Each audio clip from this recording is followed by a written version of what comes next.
Good afternoon বন্ধুরা, অনেক দিন পর আবার একটা ভিডিও নিয়ে চলে আসলাম। আসলে এখন ভিডিও করার টাইম পাচ্ছি না, সময়ের খুব অভাব হয়ে যাচ্ছে।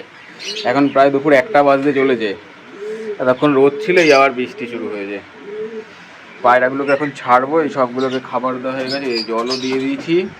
এই যে আজকের ভিডিওটা, এই যে এখন যে বর্ষার সময়, এই বর্ষার সময় পায়রার আমাদের মেন সমস্যা কি হয়, যে এই ঠান্ডা গরমের থেকে ঠান্ডা লেগে যায়। পায়রার মেন সমস্যা হচ্ছে ঠান্ডা। এই ঠান্ডার থেকে পায়রাকে বাঁচাতে গেলে কি করা উচিত বা কী ওষুধ ব্যবহার করা উচিত সেইটা নিয়ে ছোট্ট ভিডিও, বেশি বড় ভিডিও করব না, ঠিক আছে। কোন কোন ওষুধ ব্যবহার করা যেতে পারে সেটা নিয়েই ভিডিও। পায়রাগুলোকে আগে ছাড়ি, ঠিক আছে, তারপরে খাবার দিই, কারণ প্রায় 1টা বাজতে চলেছে। আজকে অনেক দেরি হয়ে গেল পরিষ্কার করতে গিয়ে, তারপরে একটু হাটেও গিয়েছিলাম, আসতে অনেকটা দেরি হয়ে গেল। আয় আয়, দাঁড়াও সবগুলোকে ছাড়ি। পায়রাগুলোকে মোটামুটি সব ছেড়ে দিলাম, সব খাওয়ায় ব্যস্ত। অনেকটা বেলা হয়ে গেছে তো, খিদেও পেয়েছে এদের। এই সব খাওয়ায় ব্যস্ত আছে। এদিকে জলও দিয়ে দিয়েছি, মানে প্রায় 1টা বাজতে চলেছে দুপুর। বাইরে এই যে বৃষ্টি শুরু হয়ে গেল, এতক্ষণ চড়া রোদ ছিল, মেঘ উঠেছে আর বৃষ্টি। হ্যাঁ হ্যাঁ, যেটা বলছিলাম যে এই বর্ষার সময় হচ্ছে একটা কমন সমস্যা, যেটা আমাদের হয়ে থাকে ঠান্ডা লাগা।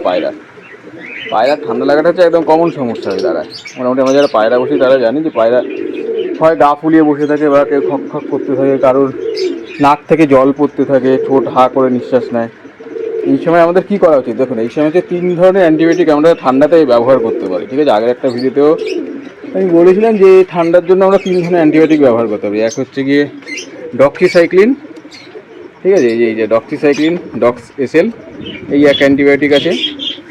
আরেকটা হচ্ছে এইটা হচ্ছে অ্যাজিথ্রোমাইসিন, অ্যাজিথ্রল 500, এই একটা অ্যান্টিবায়োটিক আছে।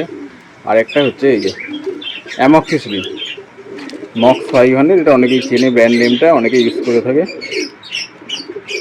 ঠিক আছে। এই 3 ধরনের অ্যান্টিবায়োটিক বেসিক্যালি ঠান্ডায় আমরা ব্যবহার করতে পারি পায়রার ক্ষেত্রে। এবার হ্যাঁ, কথা হচ্ছে কোন মানে কেমন ঠান্ডা লাগলে কোন অ্যান্টিবায়োটিক ব্যবহার করা যেতে পারে। সবগুলো একসাথে কখনোই ব্যবহার করবে না, অনেকে করে থাকে, কিন্তু করা উচিত না। 3 ধরনের অ্যান্টিবায়োটিক দিয়ে কখনোই ইউজ করা উচিত না, ব্যবহার করা। প্রতিটা অ্যান্টিবায়োটিকের কাজ আলাদা আলাদা হয়ে থাকে, ঠিক আছে। এই প্রথমে ডক্স এক্সেলের কথায় আছে, যে ডক্সিসাইক্লিনের কথা আছে। এই ওষুধটা কিন্তু খুব ভালো কাজ দেয় পায়রার ক্ষেত্রে। প্রথম যেই কাজটা দেয় হচ্ছে এইটা হচ্ছে ক্যাপসুল আছে। ক্যাপসুলটা খুললে ভেতরটা দানা দানা থাকে, ফলে পায়রা দিতে খুব সুবিধা হয়, মানে 12টা 14টা এরকম দেওয়া যায়।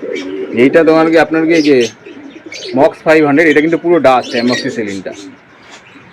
এটার ক্ষেত্রে এই একটা খুব ভালো সুবিধা আছে, যে এটা এই ডক্সিসাইক্লিন হচ্ছে আপনার যে পায়রার যদি নাক থেকে জল পড়ে, মানে আপার পোর্শনে যদি ঠান্ডা লাগে, নাক থেকে জল পড়া, ক্রমশ জল পড়ে যাচ্ছে, নাক একদম বন্ধ হয়ে গেছে, মুখ খুলে নিঃশ্বাস নিচ্ছে, তাহলে এই ওষুধটা ব্যবহার করতে হবে ঠান্ডা লাগলে, ঠিক আছে। ঠান্ডা লেগে যদি নাক বন্ধ হয়ে যায়, একদম নাক থেকে জল পড়তে থাকে, সেই ক্ষেত্রে ডক্সিসাইক্লিন খুব ভালো কাজ দেয়। 5 দিন ডক্সিসাইক্লিন দিতে হবে, 3 দিন দিলে কমবে, কিন্তু 5 দিন দিতে হবে। ওই 10-12টা করে দানা খাওয়াতে হবে। ক্যাপসুলটার ভেতরে দানা আছে, ঠিক আছে, 10-12টা দানা, ওই সকালে একবার আর রাতে একবার, দুবার, মানে 12 ঘন্টা গ্যাপে খাওয়ালে খুব ভালো হয়। টানা 5 দিন খাওয়াতে হবে, খাওয়ালে কমে যাবে কিন্তু। হ্যাঁ, আর এটা 5 দিন খাওয়ানোর পরে অবশ্যই কিন্তু এটাকে মাল্টিভিটামিন দিতে হবে, ওষুধটা ব্যবহার করে। লিভার আর মাল্টিভিটামিন মাস্ট, নাহলে কিন্তু ডক্সিসাইক্লিনের সাইড এফেক্ট বেশি হয়, লিভারটা নষ্ট করে, ড্যামেজ করে দেয়, ঠিক আছে। ডক্সিসাইক্লিন বেশি ইউজ করলে লিভারটা ড্যামেজ করে দেয়। সেই জন্য ডক্সিসাইক্লিন ইউজের পরে, ডক্সিসাইক্লিন বা যে কোনো অ্যান্টিবায়োটিক ইউজের পরে অবশ্যই মাল্টিভিটামিন সাপোর্ট দিতেই হবে, কিন্তু নাহলে হবে না, ঠিক আছে। এইটা গেলে হচ্ছে নাক বন্ধ করে যদি না। আর এই যে অ্যাজিথ্রোমাইসিন যেটা আছে, এটার ক্ষেত্রে হচ্ছে কি, যদি খক খক করতে থাকে, অনেক সময় আছে পায়রা খক খক করতে থাকে, গা ফুলিয়ে বসে থাকে, খক খক করে, ঝেমায়, সেই ক্ষেত্রে এই অ্যাজিথ্রোমাইসিন খুব ভালো কাজ দেবে। সেই ক্ষেত্রে আবার ডক্সিসাইক্লিন তো কাজ দেবে না, সেই ক্ষেত্রে ডক্সিসাইক্লিন কাজ দেবে না ঠিক মতো। সেই ক্ষেত্রে অ্যাজিথ্রোমাইসিন গ্রুপের অ্যান্টিবায়োটিক খুব ভালো কাজ দেয়। এই অ্যাজিথ্রল 500 এইটা ইউজ করতে পারেন, খুব ভালো কাজ দেবে। তখন গা ফুলিয়ে বসে থাকে, খক খক করে কাজ, মানে গলায় নিচের পোর্শনে ইনফেকশনটা যদি হয়ে থাকে, সেই ক্ষেত্রে ঠান্ডা লেগে এইটা কিন্তু খুব ভালো কাজ দেয়, ঠিক আছে। এটা কিন্তু খুব ভালো কাজ দেবে। এটা আবার সর্দির ক্ষেত্রে অত ভালো কিন্তু কাজ দেয় না অ্যান্টিবায়োটিকটা, যে ঠান্ডা লাগলো আর দিয়ে দিলাম কাজ দেবে, এটা কিন্তু দেবে না। এরিথ্রোমাইসিন এই জন্য খুব ভালো কাজ দেয় না, ওই ক্ষেত্রে কাজ দেয়। আবার সর্দির ক্ষেত্রে এটা কাজ দেবে না, তখন ডক্সিসাইক্লিন কাজ দেবে। আর শেষে আসছি অ্যামক্সিসিলিন। এই অ্যামক্সিসিলিনকে